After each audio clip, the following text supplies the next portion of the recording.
ঝিনাইদহ ১ আসনের আওয়ামী লীগ দলীয় সাবেক সংসদ সদস্য নাইব আলী জোয়ার্দ্দার ও ঝিনাইদহ ২ আসনের আওয়ামী লীগ দলীয় সাবেক সংসদ সদস্য তাহাজ্জুব আলম সিদ্দিকী সুমি অন্তর্বর্তীকালীন জামিন পেয়েছেন। আজ রোববার ৫,০০০ টাকার মুচলেকায় জেলা ও দায়রা জজ আদালত জামিন দেন তাদের। আইনজীবীরা আরও জানিয়েছেন, রোববার অসুস্থতার কারণ দেখিয়ে জেলা ও দায়রা জজ আদালতে জামিনের আবেদন জানানো হলে শুনানি শেষে বিচারক মোহাম্মদ ইমরান হোসেন চৌধুরী আগামী ১ ডিসেম্বর পর্যন্ত জামিন মঞ্জুর করেন তাদের।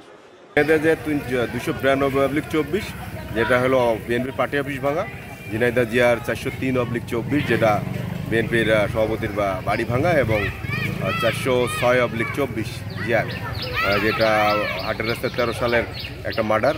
সেই মার্ডার মামলা ৩টা মামলায় আজকে জামিন শুনানি ছিল।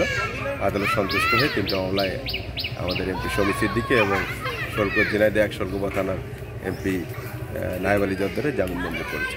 এইগুলো জামিন শুনানি হয়েছে আমাদের ঝিনাইদহ জেলা দায়রা জজ আদালতে। জেলা দায়রা জজ স্যার নিজেই জামিন শুনানি করেছেন। সন্ধ্যা ৬টার দিকে ঝিনাইদহ জেলা কারাগার থেকে মুক্তি লাভ করেন তারা। কারাগার থেকে বেরিয়ে একটি সাদা রঙের জিপে তাহাজ্জুব আলম সিদ্দিকী সুমি এবং একটি ছাই রঙের অপর একটি প্রাইভেট কারে চড়ে নায়েব আলী জোয়ার্দ্দার কারাগার ত্যাগ করেন। এ সময় স্বল্প সংখ্যক আওয়ামী লীগের নেতাকর্মী ও পরিবারের সদস্যরা সেখানে উপস্থিত ছিলেন।